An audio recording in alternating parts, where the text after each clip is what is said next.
Tiri kuda kuanza question yeSimSec Ordinary Level Mathematics. Question paper iri rakanyorwa muna 2016 June session. Saka iyi question number 1 and iyo ndiyo 1A. 1A iri kuti 1,4 plus 0,04. Saka kuti tianze question iyi tichadai so. Tichati 1,4 plus 0,04. Because 0,04 ine 2 decimal places 1, 2. 1,4 ine 1 decimal place 1. Kuti tiede ma numbers kana kuti ma decimal numbers 2 ane ma decimal places akasiyana, tofunga kuita kuti ma decimal places acho afanane. Kureva iko kuti ine ma decimal places mashoma kune imwe inofanirwa kuita match up. Saka panapa tichainyora iri 1,40. Saka 1,40 plus 0,04. As you can see, my decimal places are 1,4 afanana nema decimal places are 0,04. Then we add these two numbers. 0 plus 4 ndi 4, 4 plus 0 ndi 4, comma 1 plus 0 ndi 1. Kurota our final answer is going to be 1,44. Vamwe vangada kusolva question iyi nekutanga vaconverta ma numbers edu, ma decimal numbers edu 1,4 to a fraction, voconverta 0,04 to a fraction.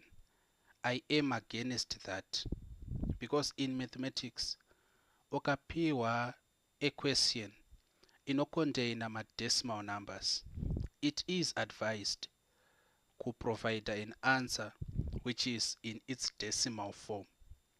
Kureva kuti provide answer iri in the form of the numbers contained in the question. Ukapiwa question in ma fractions, it's advised to present your answer as a fraction. Ukapiwa question in ma decimal numbers, it is advised kupa answer in ma decimal numbers. Saka kuconverta from decimal to fraction or fraction to decimal, it's advised against. Musaita izozo. Let us now go on to B. B iri kuti 5 and 1/4 divided by 3 and a half. Toda solve question E. Chatinotanga kuita kuconverta ma mixed numbers atinawo into improper fractions. Tinozita say tinoti 4 times 5 tinoona 20, yatawana toti plus 1 kuroti 21/4 divided by 2 times 3 ndi 6 plus 1 ndi 7, so it's 7 divided by 2.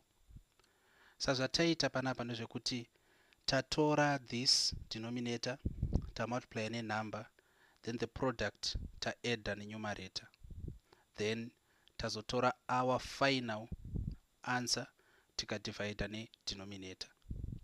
Saka we've just converted mixed numbers into improper fractions. If you need further clarity on how it is done, you can indicate in the comment section and I will try to explain in a new video. After having done so, takuda kubvisa this dividing sign tichi replace ne multiplication sign. Asi kuti tizviite, we employ a method in mathematical jargon, kana kuti in mathematics we multiply by the reciprocal. Asi mudzidzisi vakandzidzisa in grade 5 where the division of fractions was first introduced, vakati we do yavakati p-diguration. Saka let us say p-diguration. Sa inoshanda say p-diguration, tichati 21/4 times, not kuti tatine division tane multiplication 2/7. Ndozvatoita. Saka iri ukwi iri ku furthest right ndo ichapidigurwa, but icha replace a division sign ne multiplication sign. tadaro manje we can now divide into either tikati 2 into 2 ndi 1, 2 into 4 ndi 2, 7 into 7 ndi 1, 7 into 21, 7 14 21 ndi 3.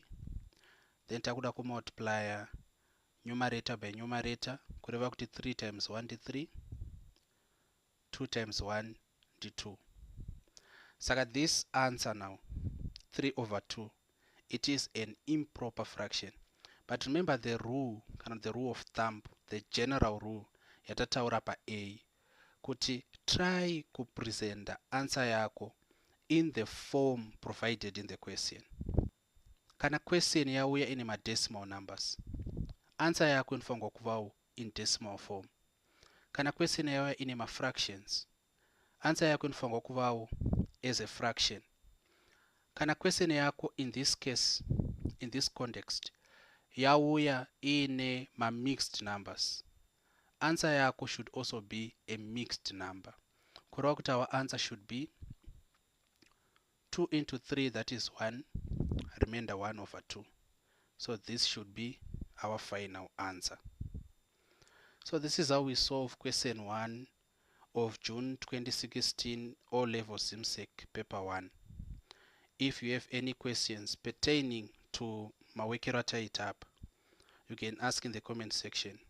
If you have any other questions, a ordinary level mathematics, be it Cambridge, be it ZIMSEC, or any other paper, you can also ask in the comment section, or unoenda ku my details at this channel.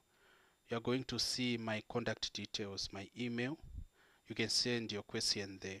Otherwise, to all those watching these videos in preparation for either ZIMSEC Cambridge or any other ordinary level mathematics paper, I wish you justice. Take care.